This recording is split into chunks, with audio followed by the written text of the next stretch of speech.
today's readers, and that's what motivated me to take up this translation. I actually, when I got to know about the existence of this memoir, I had great trouble even finding a copy of it. It's of course difficult. I live in Delhi, so in any case, it's always hard for me to find the sources I'm looking for in Bengali in Delhi. That's always a battle I have to fight. But this book I discovered had been out of print for a while, and I had to think about where I couldn't find it in any library in Delhi. No one seemed to know about it until I found a scholar friend of mine located in Delhi, and from his personal collection he agreed to lend it to me, and when I read it I was doubly convinced that I ought to be working on this book. So I'm sharing with you this cover of the book, basically because after hearing about this book, I imagine that many of you may not want to read my translation. You may want to read the book itself, and you won't get it. The thing is, you won't easily get it. It's now anthologized, and in that anthology, in this collection of MAHASWETA Devi's autobiographical writings, you will find a version of it, but it's not so visible, So I just wanted you to see, the way language figures even on the cover, since you're working with language studies, and I found the cover, it's very small, but I think a very imaginatively conceptualized cover. The cover of my English translation, which I think is the next slide, is done by Seagull. It was published by Seagull in collaboration with Chicago, which is handling the international distribution of the book. The image is by K.G. Subramaniam. It's inspired by his work, and it gives you a kind of visual of how MAHASWETA Devi thought about and related to Shantiniketan when she was a little girl. So I'll talk to you about the book, and also in the process in between, I'll be reading little passages from it so that you get the flavor of the person who wrote the book, instead of simply having it filtered through my comments on it. So I've called it Down Memory Lane, MAHASWETA Devi's Our Shantiniketan. And I'll begin with a small quotation from the earliest pages of the book. Like a dazzling feather that has fluttered down from some unknown place, in my mind it remains enclosed within a box made of glass. I can turn it this way and that, look at it from any angle, whenever I desire. How long will the feather keep its colors, waiting? The feather stands for memories of childhood. Memories don't wait. So this is a very different MAHASWETA from the kind of hard-hitting language we're used to hearing from her. This is a lyrical MAHASWETA. This is a very poignant passage, right? And a very intensely personal one. MAHASWETA Devi's lyrical, poignant words capture the nostalgia and the sense of urgency with which she writes her brief memoir, Amade Shantiniketan, which I have translated as Our Shantiniketan. This slim but significant text was first published in Bangla by Srishti Prakashan in 2001 on the occasion of Boi Mela. Vividly narrated in the voice of the aging MAHASWETA Devi as she struggles to recapture vignettes of her childhood days in Shantiniketan as a schoolgirl in the 1930s, these reminiscences bring to the written page her individual sensibility and the ethos of a remembered place in a remembered time. Seen through the innocent eyes of a young girl, a forgotten Shantiniketan comes to life. The place, its people, flora and fauna, educational environment, culture of free creative expression, vision of harmonious coexistence between natural and human worlds, and above all, the towering presence of Tagore himself. Alongside, we get a glimpse of the private MAHASWETA, her inner life, family and associates, and the early experiences that shaped her personality. Despite pressure from readers, scholars, and publishers, MAHASWETA never wrote a full-fledged autobiography, although she expressed her own desire to do so. Between 1977 and 2014, she published numerous scattered writings on her life and times, unfinished fragments that nevertheless offer a window to the inner and outer worlds she inhabited during her long checkered career. Perhaps the most sustained attempt at autobiographical writing can be found in the short pieces serialized in the journal Proma between 1996 and 2002 with the title Ak Jivonei. But the series remains incomplete, breaking off abruptly with an unpublished handwritten fragment discovered after her death. And the fragment was later added to the updated version of the series, included in the volume called Ak Jivonei, Sritikatha Sangraha, published in 2017. And this is a compendium of Mahasweta's life writings. While writing these pieces for Proma, Mahasweta wrestled with her failing health and fading memory. I think it is well known that she suffered from severe dementia in her last years. As Ajoy Gupta, editor of Ak Jivonei, points out in his brief preface to the volume, she left it too late and her long-awaited memoirs remained incomplete in more senses than one. Meanwhile, Amade Shantiniketan appeared in 2001. At several points, the narrative mentions yet refuses to name the person who persuaded Mahasweta to take up this project. She keeps referring to the person who asked me to write this. He asked me to say this, he asked me to put this in. But she doesn't, she says at his request I won't name him.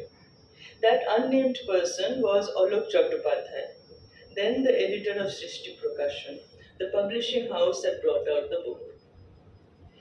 In this brief but intense memoir, Mahasweta reminisces about her early school days from 1936 to 1938. The years she spent at Shantiniketan amidst the natural surroundings of Birbhum in West Bengal in the living presence of Rabindranath Tagore. So she was a little girl when he was an old man, but still alive. The title of her book echoes the opening words of the Shantiniketan anthem, which I'm sure we all know, a Tagore lyric asserting a passionate sense of belonging to the place. Amade Shantiniketan, amade Shobhate Apon. Mahasweta's reminiscences capture the spirit of the song, conjuring up a glowing image of Shantiniketan as an idyllic haven in a bygone era, a place that left a permanent imprint on the hearts of those who came to know it closely. The book has a moving dedication to her son, Nabarun Bhattacharya, estranged from her since she left his father, her first husband, Bijan Bhattacharya.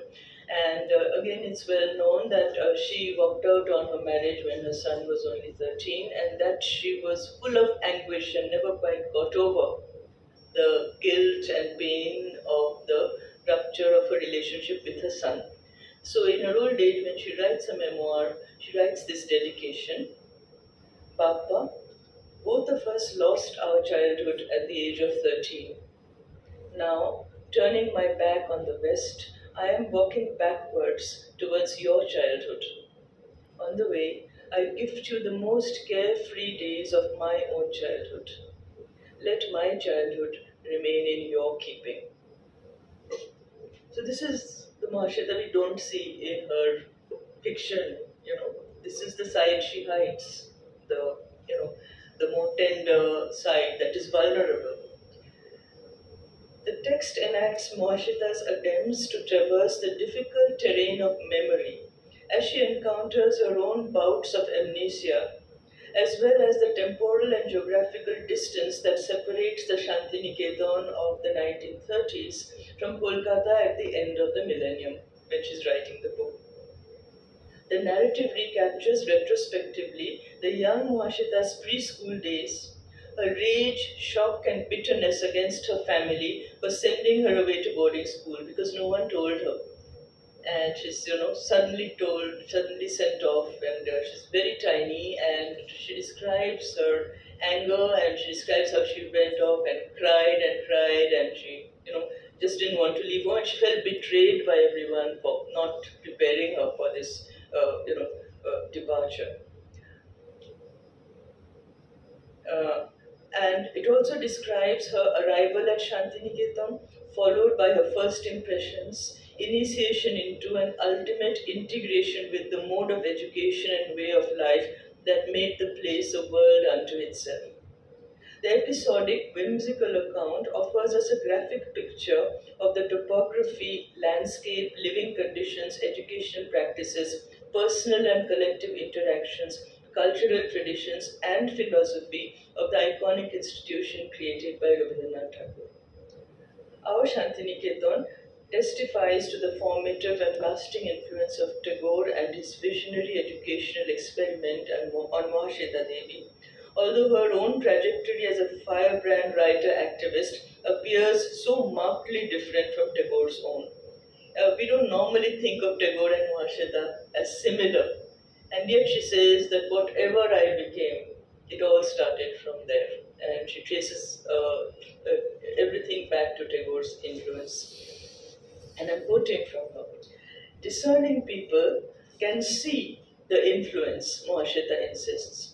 From Shantiniketan, I have received the inspiration to work tirelessly and continuously. The influence is there, I feel. It requires analysis. So she feels people haven't noticed, but someone needs to work on, teasing out this connection between herself and Tagore's influence. And she says, this work ethic of mine, devoting my whole life to work, she says, this is something I learned from Shantiniketan and from Tagore's inspiration. Everywhere in our Shantiniketan, we feel the presence of Tagore. To me, Shantiniketan is synonymous with Rabindranath, Mahasweta declares. She adds, I feel that whatever my writings have to offer, if anything, about forests, Adivasis, rural people, he is the source of it all. Again, we don't associate Rabindranath with that world she writes about, but she says it all came from there.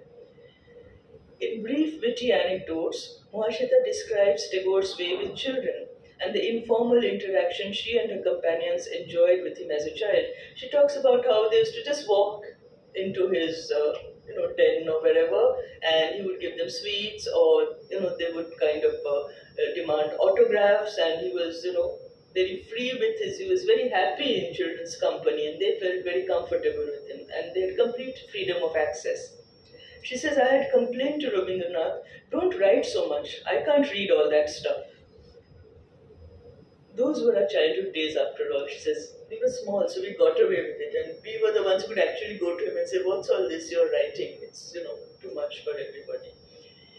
Through lively vignettes of student life in Shantiniketan during the 1930s, the text offers us glimpses of Tagore's innovative ideas on education as they were actually implemented in practice. And Mahasweta muses, they would plant in our minds the seeds of great philosophical ideals, like trees. Education means building physical fitness, and in order to mold human character, to train people to be active, efficient, free-spirited and confident, you must plant the seeds in early childhood itself. Open their mind's eye. Let the inner eye learn to observe. Children were encouraged to approach learning with an open, curious mind and taught to absorb life lessons through direct interactions with their surroundings. The methods Mahasweta's text demonstrates were unorthodox, and I quote, a work schedule indeed. What's their timetable like? Identifying trees, raiding fruit trees, and in the rains, running towards the Popai with Jivanda and Shruti Guptada, all of us getting soaked together, learning how to swim as we plunged about in those red, muddy waters during that downpour. A very vivid memory, and as an old person, she still remembers that thrill of how they learned. And it's very interesting to remember that this is the 1930s, and she was a girl student. And what we are getting, without her commenting on it, but if we read the text and think about it, look at the freedom of physical movement and activity outdoors that girls enjoyed in Tagore's institution. At a time when the idea of women's domestic confinement was very much the social norm. But from the beginning, the girls were encouraged to be as free-spirited as the boys, and they had as much access to the outdoors, and they could just jump into the river and swim, and the teachers would teach them how to stay afloat, right? The reminiscences also reveal a shared interest in nature, environment, and ecology that connects Tagore's vision of coexistence between human, natural, and animal worlds to Mahasweta's later environmental activism. This is where you begin to see why she says she owes her interest in forests to her education in Shantiniketan. Nature is as much a living presence in the young Mahasweta's consciousness as the human community at Shantiniketan. In fact, there are entire chapters devoted to trees, and she begins by saying the trees in Shantiniketan will feel very offended if I don't write about them in my memoir. And we realize how much she knows about trees. She writes about them as if they're individual people, you know. She just, because she absorbed that knowledge from the experience there. There are entire chapters devoted to flora and fauna and the birds and animals, and even the insects of Shantiniketan have space in this little book, as much space as the human beings. She says, we were taught in our school at Shantiniketan that every animal, every cat, every bird has a right to live. From childhood, we were taught to care about nature, not to break a single leaf or flower from a tree. Today, when the planet Earth is endangered, Tagore's teachings are doubly relevant. So today we are talking about saving our planet. And she says, way back then, we just, without being, the lessons were not hammered into their heads. They just played free in the open, and they learned to respect all forms of life. And here I'll read a short bit from the book. Sometime between 36 and 38, China Bhavan was built. Those were the times when the construction was underway. They stored water in a tank to be used for the building work. One day, Tejishda took us there, and this is Tejish Chandra Sen who taught them nature studies. Look at the tadpoles. There, those creatures with tails swimming about, they're tadpoles. When they become frogs, their tails will fall off. Are frogs any use? Asked Jolly, her face a picture of innocence. So the teacher says, in the world of nature, every creature has a role. Frogs live on mosquito eggs and larvae. They provide therapeutic treatment for malaria. Do you understand? And then the little girl is not convinced. She doesn't like frogs very much. And then snakes will swallow the frogs, and the frogs will try to escape. Snakes are so scary. Why? Why do you say that? Frogs are food for snakes. That's why they consume them. In the world of animals, no creature kills another without reason. But humans will kill anybody. Now, with every passing day, I see how humans destroy everything. Here you hear the older Mahasweta musing, looking back and seeing what she had learned. Now, with every passing day, I see how humans destroy everything. Through the agency of humans, so many species of trees, vines, shrubs, and grasses have vanished from the face of the earth. So many species of forest life, aquatic creatures and fish, so many species of birds have become extinct, lost forever. Their numbers are countless and they will never be seen again. Rabindranath was born in 1861. In his 39th year, we entered the 20th century. At the end of the same century, I write this book. In these 139 years, a great calamity has befallen the natural world at every level. In the world, in India, in every region of India. Today, using science and technology, it may be possible to build an edifice 300 stories high, but the balance of nature cannot be restored. Shantiniketan had taught us to love the spirit of life, for the spirit of life has spread its welcome everywhere. So that was the reading. You get the flavor of the text, and you also see the eye, the gaze, and the voice. You hear the voice of the older woman, Mahasweta, looking back and bringing back those reminiscences, but also commenting on it based on her own experience of, what has happened to our planet afterwards.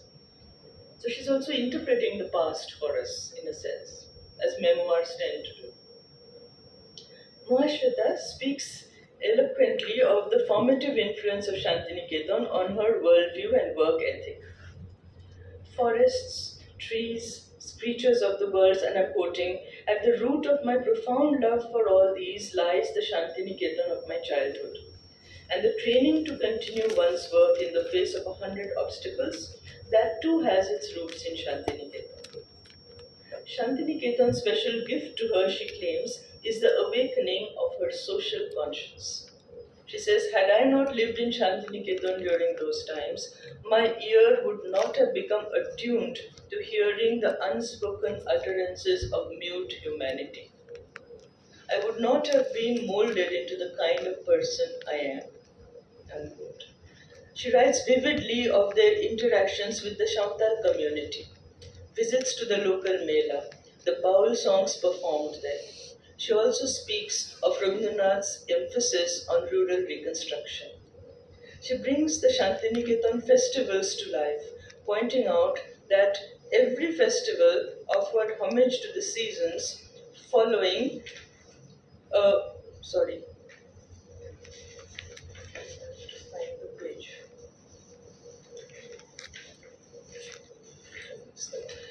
following the continuous tradition in the agricultural life of the Adivasis. So she felt that even the festivals in Shantiniketan were in tune with the worldview and outlook of the Adivasis. The value of labor is affirmed throughout the memoir. Students at Shantiniketan were expected to perform menial tasks on days such as Gandhi Divas on 10th March. MAHASWETA expresses a special fondness for the donkey. I told you there are entire passages on animals, entire chapters on them.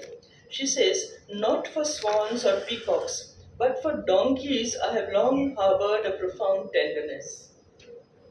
Have you ever seen baby donkeys? Covered in long fur, how innocent and beautiful they look. Looking at them, you can't tell that they will grow up to be beasts of burden, symbols of mute labor. In the pages of our Shantiniketan, we encounter a host of personages.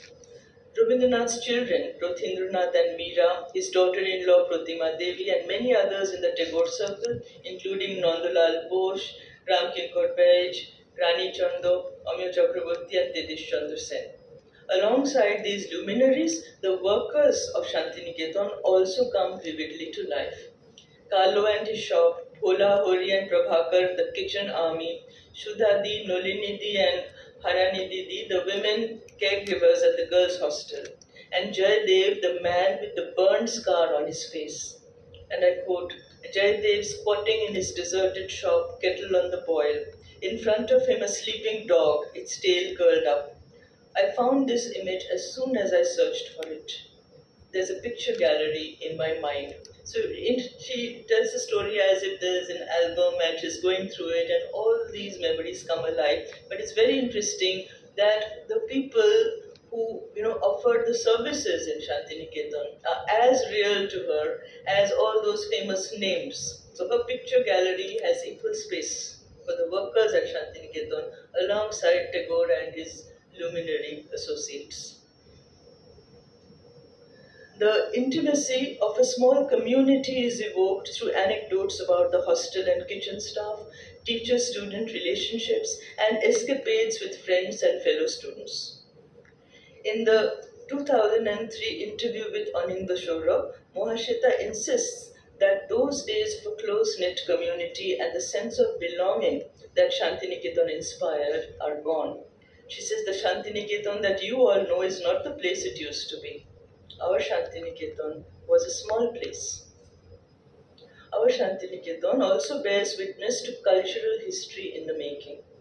In one memorable episode, the entire Shantiniketan community gathers to listen to the first gramophone recording of a song performed by Mohor, the young singing prodigy who would later become renowned as the Rabindra Sangeet exponent Konika Bandyopadhyay. And she describes how everyone left everything and, filled Mohar's room, peered in through the windows, everybody was there because the gramophone record was such a wonder, and Mohar then was a little girl.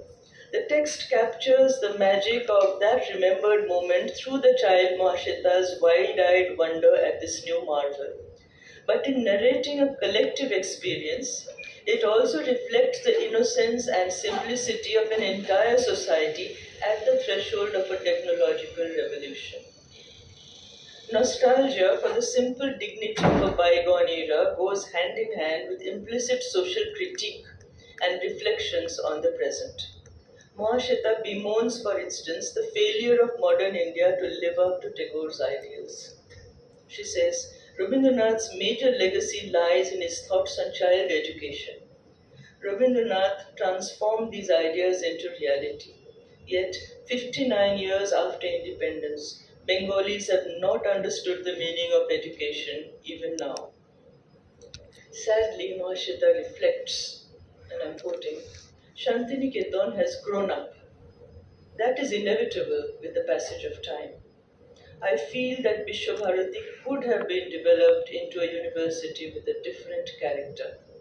A place where translation and the dissemination of literature, the literatures of all the Indian languages into other languages of the world, and translation of world literatures into Indian languages would be practiced. Isn't that of special inspiration for us? In her dream of what Vishwabharati could have become, translation is at the heart. It's very inspirational for me as a translator to read this. Where students, scholars, researchers from India and abroad would come and reside, research would flourish and so would publication. The institution could have drawn East and West closer to each other. In the sky of knowledge, there are no borders after all. In such a place, in the truest sense, the world would reside in one nest. So in telling us wistfully what she thinks it could have become, she's talking about what did not happen, right? So it's a very telling kind of comment. Our Shantiniketan simultaneously captures the immediacy of the child-side perspective while offering a window to the adult author's mature worldview. A critique of colonialism emerges in the early chapters through the evocation of remembered details, such as the description of train compartments in the 1930s. She describes vividly the journey to Shantiniketan when she first left home. Her father takes her, First of all, there's this elaborate list and they have to pack her trunk and buy things, for her to go and stay in hostel for the first time. So she really brings that ethos to life, but the train journey is very vividly described. And this description of train compartments refers to the time when the white sahibs travelled first class, while Indians were assigned separate compartments in second or third class berths. The architecture and decor in Shantiniketan, defined by simple elegance and indigenous materials, is contrasted with the ostentation of official bungalows constructed and furnished in colonial style and cited as a marker of Tagore's contribution to the development of Bengali taste. How Tagore provided in Shantiniketan an alternative to the colonial pattern of architecture, decor, and so on, a different aesthetic. The author's childhood experiences are mediated by the political and historical awareness of her later, more mature self. It's when she reflects back at how Shantiniketan had a different aesthetic. It's the mature Mahasweta commenting on the fact that Tagore was molding an alternative Bengali taste as a kind of implicit critique of colonial ostentation in architecture, in style, and so on. More important than all the details that crowd this little book, however, are the gaps, silences, and uncertainties that form an intrinsic part of its texture. When writing our Shantiniketan, Mahasweta was wrestling with a failing memory. She was sometimes unwilling to acknowledge this. In an interview with Joya Mitro, Mahasweta denies that her memory can prove treacherous, laying claim to the authenticity of her own life narrative. She says, "No one can remember as much as I do about my own life, My life is my own. Yet, with disarming frankness, the text often falters in its recapitulation of factual details and leaves many questions unanswered. At one point, Mahasweta pauses to wonder, and I quote, "Diving into the ocean of memory and retrieving one water-soaked photograph after another, am I recounting all the details accurately?" Such moments of self-doubt signal the lapses in memory that haunted her in the last years of her life. They also create the image of an unreliable narrator, not always sure of her facts. To an extent, all memoirs, despite their ostensible truth claims, can be considered unreliable because they contain reminiscences filtered through the author's own subjectivity, and our mind gives its own coloring to our experiences.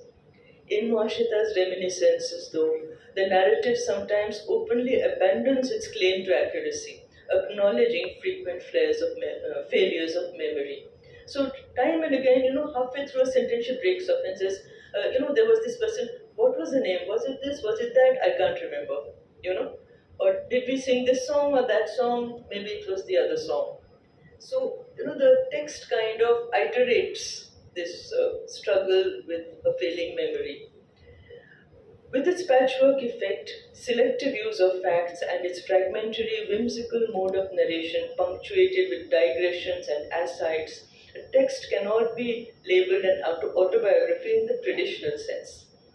As Radha Chakravarty says, Mahasweta is aware that she is not the kind of person to accept the prevalent colonial definition of autobiography.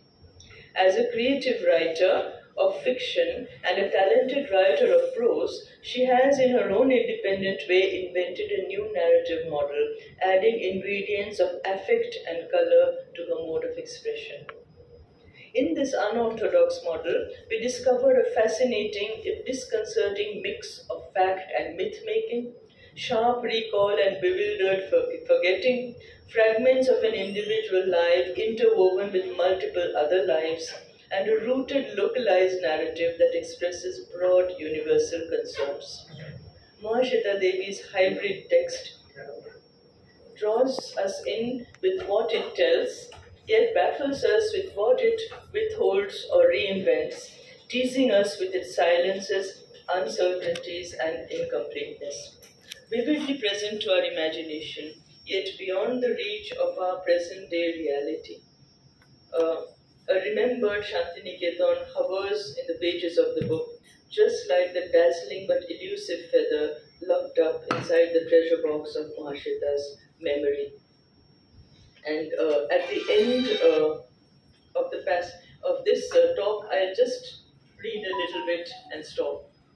She says, "In those 3 years there, I received a great deal.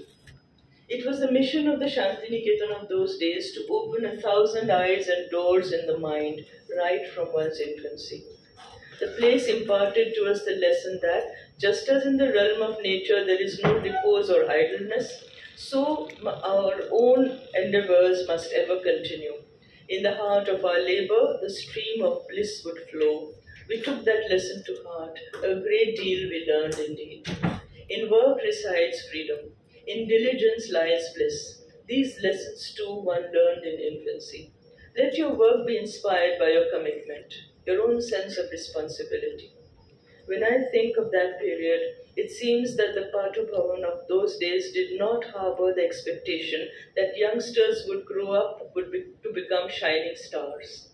The place had wanted to mold human beings to be diligent, responsible, empathetic, and capable of independent thought and active endeavor. If I have achieved even a fraction of those visionary goals, it is because of the education I received as a child. I have tried to share my memories. Have I succeeded in communicating to you what our Shantiniketan was like? What in those days used to be our very own place, the very place where our hearts belonged, the very same Shantiniketan." Thank you.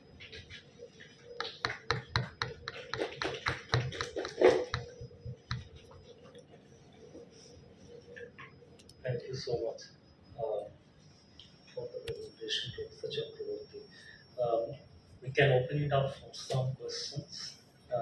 I was just listening to you very attentively, and as you said right at the beginning, that it is very difficult to relate and connect the fire and Mahasweta with the Shantiniketan or the Tagorean movements of Mahasweta. This is really an eye-opener in that sense. I was thinking about it that you mentioned about the details of the rain, the frogs, the tadpoles, the donkey. So we get some ideas about reading Shantiniketan or Mahasweta from the perspective of what today we are talking about, the Anthropocene and other issues. So it is not just the activist Mahasweta, but also the Mahasweta who loves nature. And that to the root can be connected back to Tagore and Shantiniketan. References to Proma, so it was published in 2001, and yet within 2 decades the book is not available. That's really very sad. You won't find criticism on this book. No one seemed to, because her fiction is so hard-hitting, flamboyant, and a public image had built up. By 2001, everyone had a stereotype of Mahasweta in mind, and both in Bengal, nationally, internationally, there was a received image. And this book didn't fit in, and it, I think, just sank without a trace. But it's so important. Could you look at any review of the book? No. Sorry? Could you locate any book review? No, not a single one.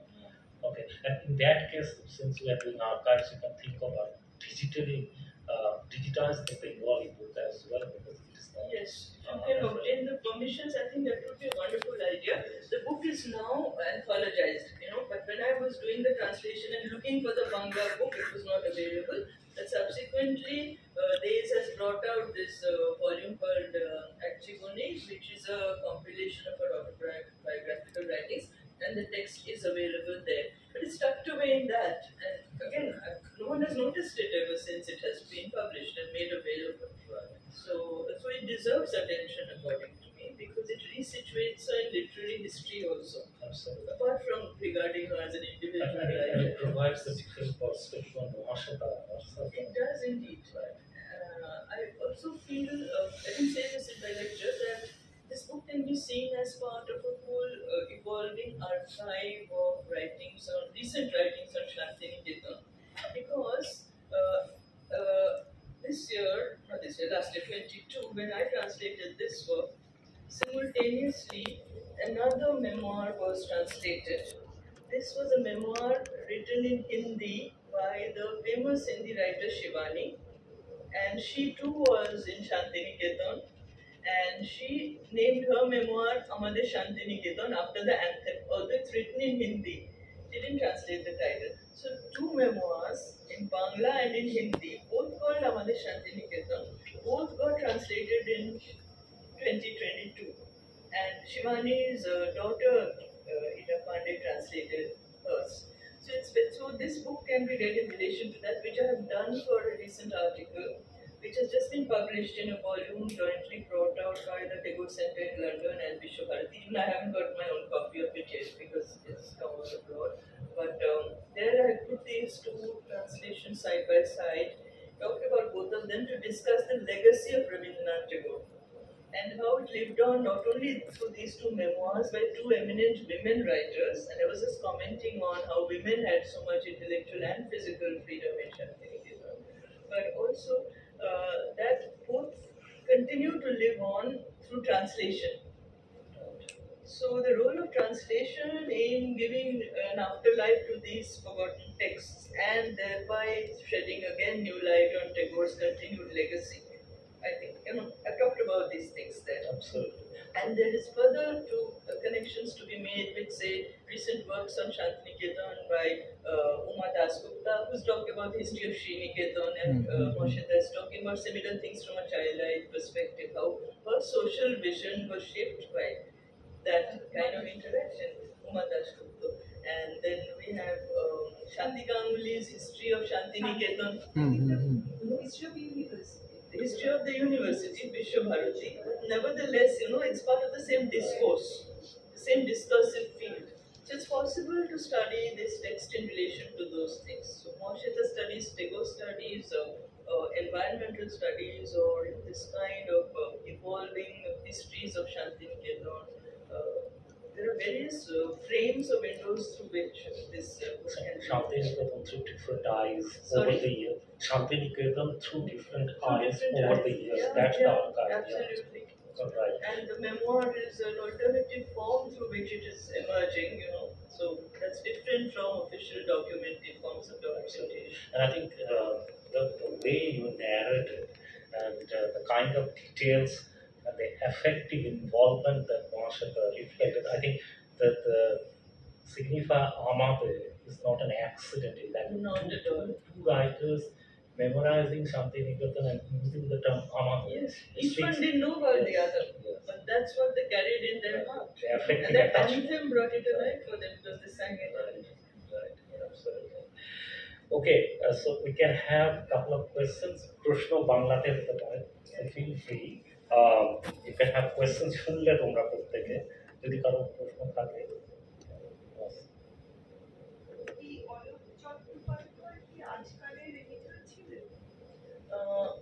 He was the editor of Srishti Prakashana. This I know of. I spoke to him also. Because after the shooting, so I have to interview with the project.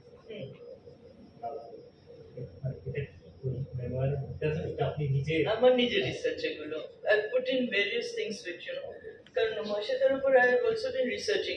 My latest book which came out I think 3 weeks ago is an academic edited volume called Mahasweta Devi, writer, activist, visionary. Routledge UK has brought it out. So even I haven't got my copy yet, but the South Asia edition will come up.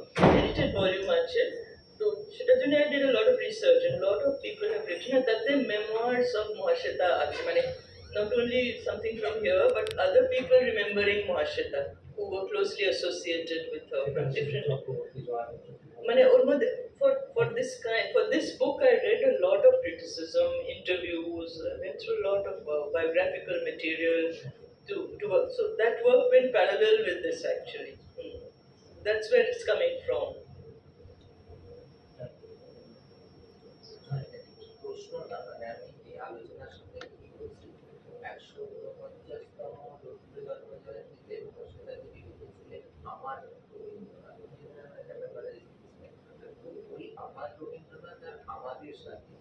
আমাদের থেকে আমার এই জার্নিটা যদি কিছুটা আপনি বলেন মানে আপনি যদি বলেন তো আমার মনে হয় উনি বেসিক্যালি ওই কথাগুলোই বলছেন যেখানে 25শে বৈশাখের বদলে ওই পয়লা বৈশাখ নববর্ষ এবং রবীন্দ্রজয়ন্তী একসঙ্গে পালন করার জন্য বারবারই কথা লিভিং রবীন্দ্রনাথকে দেখছেন এবং সেখানে ওই মোহনপুরের ব্যাপারটা যেটা বলছেন সেখানে রবীন্দ্রজয়ন্তী উপলক্ষে গান গাওয়া হচ্ছে এবং সেটা তুমি বলছি যে এটা রবীন্দ্রনাথের লেখা নয় এই যে একটা রবীন্দ্রজয়ন্তী পালনে মানে রবীন্দ্রনাথের গান ছাড়া রবীন্দ্রজয়ন্তী হয় না তিনি সেখানে বলছেন মানে রবীন্দ্রনাথের গান ছাড়াও তার প্রেজেন্সে তার জন্মজয়ন্তী পালন করা হচ্ছে বা সেখানে কালক স্যারের ওখানে কথাও আছে যেগুলো আপনি এখানে এনেছেন মানে ওই যে আমাদের থেকে আমার এই জার্নির মধ্যে কোনো সিমিলারিটি কি পাওয়া গেছে আপনি মানে আপনি রিসার্চ করতে যে পেয়েছেন আমার তো মনে হয় যে এখানে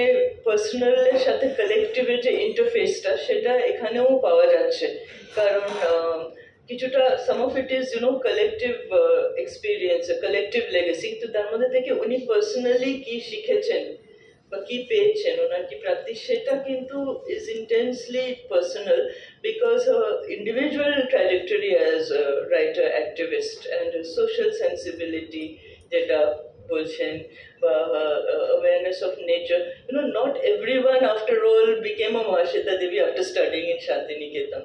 তো উনি নিজের পার্সোনাল লাইফের সাথেও এটাকে কানেক্ট করছেন অবশ্যই কিন্তু সাথে সাথে বলছেন যে সকলেরই কিছু কিছু প্রাপ্তি আছে everybody gained something, some of which was common and that common experience comes through in passages on how they all loved the rain নিয়ে এত সুন্দর passages আছে for lack of time I didn't read up গান নিয়ে that always they were singing in Shantiniketan. If they were happy, they sang. If they were grieving, they sang. If it rained, they sang. If it was sunny, they sang.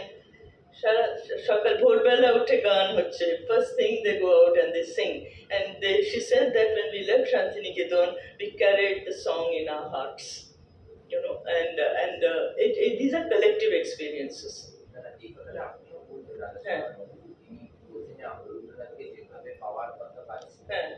আমার রবীন্দ্রনাথের উনি মানে বর্তমান সেই সময় কারণ এটা সম্ভবত 2010-এ উনি তখন যে আমাদের রাজ্যের বাস্তবতা তাকে মানে তার দৃষ্টিকোণ থেকে কিন্তু তার সঙ্গে রবীন্দ্রনাথের ওই সময়টাকে তুলনা এবং যেটা সবথেকে মেটাফরিক্যাল আমার লাগে আপনার এই ট্রান্সলেশনের কিছু আমি দেখছিলাম ওই ট্রেন জার্নিতে তারা বেদিয়াতে নেমে যাচ্ছে আর বাবা বা বলছে তো তারা বেদিয়াতে নেমে যাচ্ছে গোলাপ গাছ করে চিনি যাচ্ছে আমার হচ্ছে ওই যে মানে প্রাকৃতিক মধ্যে যে চারিদিকে গাছ এবং একটা পুরো পেগুলো রাস্তার মধ্যে দিয়ে যাচ্ছে ওই যে তিনি নেচারের মধ্যে দিয়ে যাচ্ছে মানে একটু বাই ট্রেনে যাচ্ছে শান্তিনিকেতন বাস টাইম পৌঁছচ্ছে আমার মনে হচ্ছে যে ওই জায়গাটা যেন বেশ পরবর্তীকালে নেচারটাকে তিনি মানে অ্যাজিউম করবেন সেইটা যেন কোথাও একটা তার জীবনের সঙ্গে মিলে যাচ্ছে আমার আপনার ওই ট্রান্সলেশনের অংশটা পড়তে যে আমার যেটা মনে হয় it's like a quest, no? Like a journey. And that's why she keeps going back to that memory, because I think it's a continuing quest.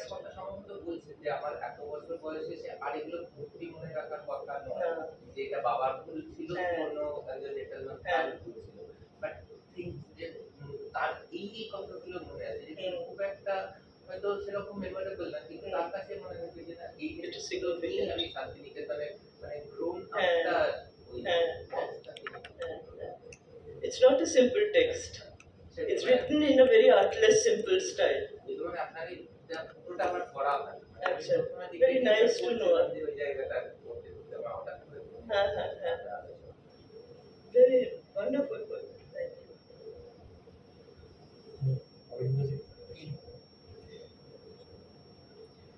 প্রথমত আপনাকে অনেক ধন্যবাদ। আপনি যেভাবে আপনাকে অনেক ধন্যবাদ, আপনি যেভাবে আজকে এই আলোচনাটা উপস্থাপন করেছেন। আমার যেটা বেসিক প্রশ্ন ছিল সেটা হচ্ছে যে আমরা যদি শান্তিনিকেতনের স্মৃতিকথাধর্মী লেখাপত্রের দিকে তাকাই, স্মৃতিকথামূলক লেখাপত্রের দিকে তাকাই, তাহলে আমরা 3 ধরনের স্মৃতিকথামূলক লেখা পাচ্ছি। প্রথমত হচ্ছে যে যেমন আপনি বললেন, এখানে আমি কয়েকটা লিস্ট এখানে দাঁড় করাচ্ছিলাম, যেমন শুভলক্ষ্মী গোস্বামীর আমাদের শান্তিনিকেতন বলে। আমরা যদি মানে নারীর লেখা স্মৃতিকথার দিকে যদি তাকাই, তাহলে দেখব যে শুভলক্ষ্মী গোস্বামী আমাদের শান্তিনিকেতন লিখেছেন। মহাশ্বেতা দেবী এক জীবনী স্মৃতিকথা সংগ্রহের মধ্যে এই অংশটি রয়েছে। সেখানে সঞ্জিতা খাতুন, যিনি রেনাউন্ড রবীন্দ্রসঙ্গীত শিল্পী এবং উনি পদ্মশ্রী সম্মানে হচ্ছে শান্তিনিকেতনের দিনগুলি। এছাড়াও আমি লক্ষ্য করছি যে প্রণতি মুখোপাধ্যায়ের ক্ষিতিমোহন সেন এবং ও অর্ধ শতাব্দীর শান্তিনিকেতন বলে একটি সংগ্রহ রয়েছে। সেইটিও রয়েছে। এর পাশাপাশি আমরা পাচ্ছি মানে পুরুষের লেখা, পুরুষের বয়ানে যখন দেখতে পাচ্ছি যে একাধিক, যে সেখানে সৈয়দ মুজতবা আলী থেকে শুরু করে প্রথম যে স্মৃতিকথা সুধীরঞ্জন দাসের আমাদের শান্তিনিকেতন, প্রমথনাথ বিশি, উইলিয়াম পিয়ারসনের রয়েছে। তো এবং এর পাশাপাশি আরেকটা স্মৃতিকথা পাচ্ছি যেটা সরাসরি রবীন্দ্রনাথের সঙ্গে কাটানো, যেমন আমরা সেটা স্মৃতিকথা হিসেবে না পেলেও আমার বুদ্ধদেব দাস যখন রবীন্দ্রনাথের কাছে গেছিলেন শান্তিনিকেতনের স্মৃতিকথা, তার একটা বয়ান উনি দিচ্ছেন। মৈত্রী দেবী তার যে লেখায় যখন পরপর উনি সংকলনে আনছেন। তো এই যে 3 ধরনের প্রধান যে স্মৃতিকথামূলক লেখা আমরা ক্যাটাগরি যদি দাঁড় করাই, তাহলে এই 3টে স্বরের, 3টি ভঙ্গির ভেতরে যেমন আমরা খুব স্বাভাবিকভাবে লক্ষ্য করব যদি শুধু শিরোনামের দিকে তাকাই, যে শুভলক্ষ্মী গোস্বামী কিংবা মহাশ্বেতা দেবী কিংবা প্রণতি মুখোপাধ্যায়, এদের কারোর শিরোনামের ভেতরেই কিন্তু রবীন্দ্রনাথ আর শান্তিনিকেতন এই শিরোনাম আসছে না। তারা বলছে, কেউ বলছে যে শান্তিনিকেতনের দিনগুলি, শুভলক্ষ্মী বলছেন যে আমাদের শান্তিনিকেতন, হ্যাঁ, কিন্তু সৈয়দ মুস্তাফা আলী গুরুদেব শান্তিনিকেতন বলছেন, সুধীরঞ্জন আমাদের শান্তিনিকেতন বলছে, ক্ষিতিমোহন সেন রবীন্দ্রনাথ শান্তিনিকেতন বলছেন। হ্যাঁ, অর্থাৎ আবার মৈত্রী দেবীর ক্ষেত্রেও কিন্তু আমরা মানে আলাদা তার শিরোনামের যে দিক সেটা আলাদাভাবে পাবো। অর্থাৎ আমার যেটা প্রশ্নের জায়গা সেটা হলো যে এই যে 3 ধরনের যে স্মৃতিকথার বয়ান আমরা পাচ্ছি, এটা কোথাও যখন আমরা একেবারে শেষে গিয়ে বা এই সময়ে দাঁড়িয়ে যখন দেখব যে শান্তিনিকেতন এবং রবীন্দ্রনাথ এবং যে টেগোরিয়ান কালচার, সেই জায়গায় এই স্বরের বৈষম্য, স্বরের যে মিল, এটাকে আমরা কিভাবে জাজ করব। এবং আপনার যখন আপনি এই কাজে হাত দিলেন, এই অনুবাদের কাজে, এবং এটা তো খুব সত্যি কথা যে আমরা বলি যে অনুবাদ নিছকই কোনো মানে কোনো একটি মানে কোনো একটি মূল টেক্সটের ভাষান্তর, হ্যাঁ, তার থেকে সেটা একটা নতুন সৃষ্টি। এটা রবীন্দ্রনাথও বলে গেছেন, রবীন্দ্রনাথ যখন করিকমলে লিখছেন তার ইয়েতে উনি বলছেন অনুবাদের কথা। এখন এই বিষয়টাকে আপনি কিভাবে দেখেন? I think there is wonderful space for research here. আমার মনে হয়, I really think, কারণ it's a very big field, কিন্তু যেভাবে আপনি একটা comparative question জিজ্ঞেস করছেন, I think that is the starting point for a research project and someone should take it up. Honestly speaking, karon very neatly you have arranged the 3 kinds of memoirs, the 3 approaches indicated even by their titles and the kind of voices. You're also making it a gendered question, because you're saying women's memoirs and then men's memoirs, and then there's this public and personal aspect, those who were personalities associated with Rabindranath, and then there are these personalized individual ways of remembering Shantiniketan. I think there's a wealth of research questions there, and এই ধরনের I think study is needed, karon very often Tagore studies also becomes hidebound in some very standardized approaches and questions. From we're talking about Tagore's legacy through the memoirs of those who look back at Shantiniketan and Rabindranath. Are the 2 things identical? More and more as time passed, the 2 things are names are not identical. There's a divergence between what Rabindranath stood for and what Shantiniketan is seen to stand for. So there's a wealth of work to be done there, and I think this memoir triggers many potential research questions that are bigger than the memoir itself. That's what I felt. I think very interesting way in which you have framed this. I do not have an answer on the spot, because the field is very big. Yeah. But the way you have differentiated, I think there is a question emerging from there, which is worth thinking about.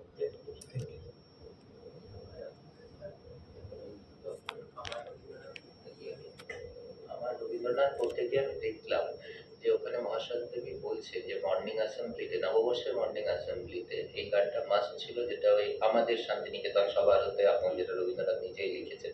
তো উনি যখন মানে এই শান্তিনিকেতন নিয়ে বললেন, ওনার কাছে কি কখনোই ওই গানের লাইনটা একটা বড় মানে ভ্যালু হয়ে দাঁড়িয়েছিল বা একটা স্ট্যান্ডার্ড হয়ে দাঁড়িয়েছিল? যেই জন্য মহাশ্বেতার কাছে বা পরবর্তী যেগুলো অরিন্দজিৎ বললো যে সকলেই ওই যে আমাদের শান্তিনিকেতন, মানে এটা তো আমার যেটা মনে হচ্ছে যে ওনার নিজের দেওয়াই না, মানে রবীন্দ্রনাথ নিজেই ওই আমাদের শান্তিনিকেতন এখানে গানের মধ্যে, এবং এটা মর্নিং অ্যাসেম্বলি হিসাবে মহাশ্বেতা থাকাকালীন, মানে উনি যখন স্টুডেন্ট হিসাবে ছিলেন তখনই এটা মর্নিং অ্যাসেম্বলি হিসাবে নেওয়া হয়েছিল। তো সেটা কি মানে ওনার নাম দেওয়ার ক্ষেত্রে কোথাও একটা You're asking, was it imposed or was it something that came from within this phrase? I think the phrase was initially, it was given that you had to sing this song. And probably when you sing the song that is given to you, you don't understand its meaning. When you're a little girl, you just sing what you are taught.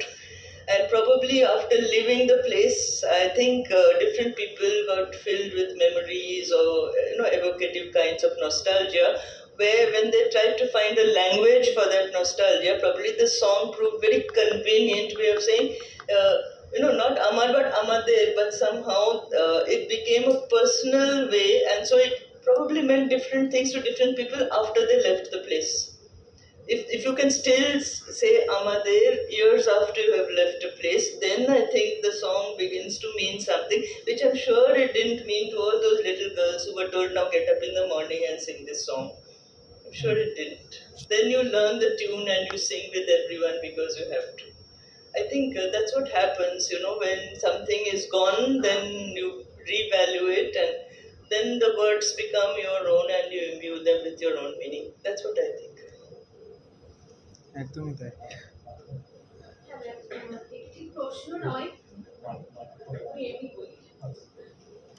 তো প্রথমত হচ্ছে আমরা সাধারণত মহাশ্বেতা দেবীকে যে ঔপন্যাসিক বা গল্পকার হিসেবেই পড়ে অভ্যস্ত বা জেনে অভ্যস্ত আছে। আপনার সম্পূর্ণ আলোচনা থেকে তো খানিকটা হলেও আরেক মহাশ্বেতাকে আমরা খুঁজে পাচ্ছি। তো আমি ঠিক প্রশ্ন নয়, এখানে যেন মহাশ্বেতার আরেক সত্তা বা শৈশবকালীন যে সত্তাটা সম্পূর্ণ একটা আলাদা সত্তা যেন আমরা এই লেখার মধ্যে দিয়ে পরিচিত হচ্ছি। তো এটা কি একদম সম্পূর্ণ আমরা আলাদা করে পার্থক্য করে বলবো, না যেন সম্পূর্ণ ওভারঅল যদি আমরা মহাশ্বেতা দেবীকে দেখি, তো সেক্ষেত্রে তার এটা একটা অন্য ধরনের সত্তা, সেটাকে কিভাবে আমরা আরেকটু ডিফারেন্স পার্থক্যটা সেটা কি করবো না করবো না, সেটাই আর কি। I think these are things I've addressed in my new book, কারণ ওখানে অনেকটা ওনার biographical details plus অন্যদের memories নিয়ে interviews উনি কি বলেছেন, কোথায় কোথায় কি পাওয়া যাচ্ছে সেখানে I think she wore a mask. I feel she wore different masks and she passionately kind of tried to conceal the vulnerable side of herself, because she always showed herself as a very confident person, assertive to the point of being often aggressive and very sure of her values, very sure of what she believed in. In this book, she's very tentative and saying, and she's not afraid to say, I cried, I wept. And then the dedication to her son. We know that she attempted to take her own life and that she went into deep depression. That side of Mahasweta never comes out in her fiction. There she's dead sure of what she believes in. And she wants you to believe the same things. And her writing is a kind of rhetorical persuasion that others get fired up and charged with the burning questions she's asking. Now those are big public questions, so she has to take herself out of her personal narrow experience in order to experience the pain of others. But that does not kind of mean that she did not have an intense and deep and anguished and difficult and fractured personal life. And the fact that this book connects the personal with the political to show where the two came together. We can see how her emotional side and creative side developed, but we also see the side where her social consciousness, her environmental consciousness, her gendered consciousness, all those also came from here. So I think we need to see her less as a cardboard cutout and actually drop the conventional image, but also the stereotyped isms through which we read her work. We will say Marxism, feminism, post-colonial. We keep reading her through those windows. What I've argued in my new book is that we need to break that down, and then we see many Mahaswetas emerging, depending on the new questions that you can ask. আমার কথা মনে হলো আপনার এই আলোচনাটা শুনে মহাশ্বেতা দেবী যে হয়ে উঠলেন, সেটা যেন এই আলোচনাটা এবং এই বইটা তুলে ধরছে যে কিভাবে তিনি মহাশ্বেতা দেবী হয়ে উঠলেন, একদম ছোট থেকে একদম তার পুরো যে হোল জার্নিটা যেন এই বইটার মধ্যে তুলে ধরার আপনি চেষ্টা করেছেন, এবং উনিও যেন সেই স্মৃতি কথাটাই যেন বারবার তুলে ধরেছেন যে কিভাবে তিনি একটা ছোট বাচ্চা কিভাবে বড় হয়ে উঠলো, সেটাই যেন এই বইটা। But there were also, major divergences from Tagore, which this book is not highlighting. But again, if you want a more holistic approach to Mahasweta, you also need to see where she veered away from Rabindranath and his influence and became someone else in her own right as well. Where Tagore occupies, a very core place, but and a foundational place, but she was not Rabindranath Tagore. She was Mahasweta.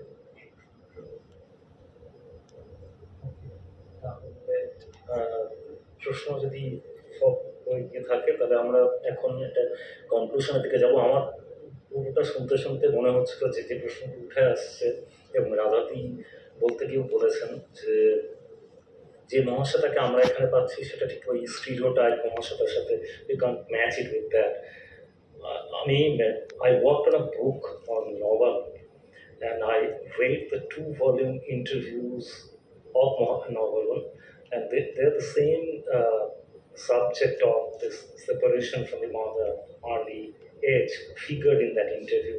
But I could notice a sustained and a very visible silence and ambiguity on the part of novel to say directly about what he feels about his mother. এবং এটা understandable. এই যে জায়গাটা সেটা ঠিক আমাদের যে অন্য লেখাগুলো, reading novel, you get the same sense that here is a firebrand writer, but the similar pattern of novel in a different avatar appears in the interview and also in some of the other writings. For example, আমার মনে হচ্ছে যখন আমি নবরঙ্গের রূপধক গল্পটা করছি, একটি কুকুরকে নিয়ে লেখা, সেখানে আমরা একটা অন্য নবরঙ্গকে দেখতে পাচ্ছি, একেবারেই অন্য নবরঙ্গ, যে অ্যানিমালকে ভালোবাসে, এবং ইন্টারভিউতে বলছে যে ওই কুকুরটি মারা যাওয়ার পর আমি পাল্টে গিয়েছি। গাছ লাগাতে ভালোবাসতেন নবরঙ্গ, যেটা নবরঙ্গের এমনি গল্প বললে নবরঙ্গকে ওই নবরঙ্গতে পাওয়া যায় না। সো আমার মনে হচ্ছে যে এটা applicable to all great writers, because তাদের তো একমাত্রিক কোনো একটা ইয়ে হয় না, মাল্টিপলস। এবং যেটা রাধাতি বলছিলেন, এবং এই যে মাইক্রোলজিক্যাল ডিটেলসগুলো, ব্যাঙাচি, বৃষ্টি, এবং সায়াকো গরুর গাড়ির জার্নির কথা বলছে বা ট্রেন জার্নির কথা আপনি বলছিলেন, these micro details will provide the ideas of the bigger writer. তো আমরা যখন এই বুক টক শুরু করেছিলাম তখন আমাদের এটাই বক্তব্য ছিল যে through the book talks will get to know a lot. আমরা এই কয়জনই আজকে দেখতে পেলাম যে একটা বুক টকের মধ্যে দিয়ে we get a different perspective on Mahasweta 1, 2 ideas about a project, and also what Radhati mentioned about the possibilities of having an archive on the evolving patterns of memoirs on the question of Shantiniketan. এতগুলো কাজ হতে পারে। So thank you for this, because this is what a book talk can offer. So because I got so many questions and very interesting perspectives, and thank you. Definitely.